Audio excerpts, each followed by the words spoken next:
Hi, I'm Chris Gasper, and this is Globe 10.0, joined today by John Powers. There are rumors swirling that the Red Sox are considering dealing lefty John Lester to the Kansas City Royals for prospect Will Myers. Is this a sign, John, that the Red Sox are willing to be maybe more aggressive and outside the box this offseason as they find a way to retool this team? Well, just based on that, I would say I'm from Missouri in that one, okay? I've been hearing these rumors coming out of Kansas City.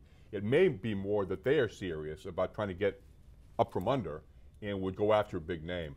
I just don't see what it would help the Red Sox to do this. I mean, they've kind of said where they're going.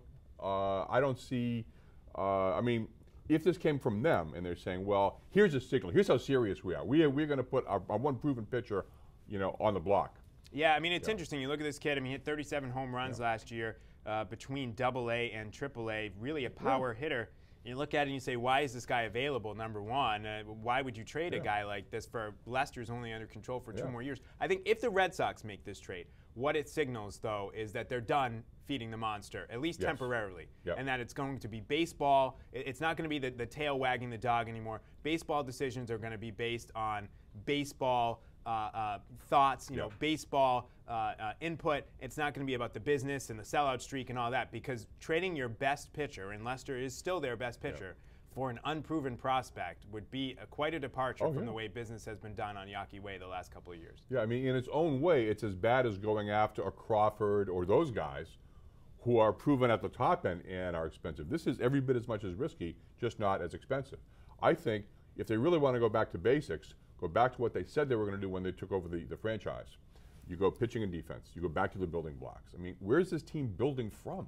Yeah, it's interesting. I mean, it's hard. I think power is at a premium now, especially because it's harder to find power hitters now that there's more testing in baseball. I think part of the Red Sox thinking, if they are going to do this deal, and I don't think they are, but if they were to do it, is John Lester a long-term piece for us? You know, they've gotten in trouble by signing guys, both their own and outside the organization, Beckett and Lackey, who are in their 30s to long-term deals, and Lester will be 29 in January. That's right. I mean, I think this is the year you say, you know what, we'll write last year off as an aberration. You had a bad year. The franchise had an awful year. If we see 2 bad years, that's something else. But if you go, I mean, he won 19 games, what, 2 years ago? Yeah, you're right. So if the Red Sox want to be contenders, I think this coming year, John Lester has to be on this roster. This is kind of like waving the white flag for the 2013 season.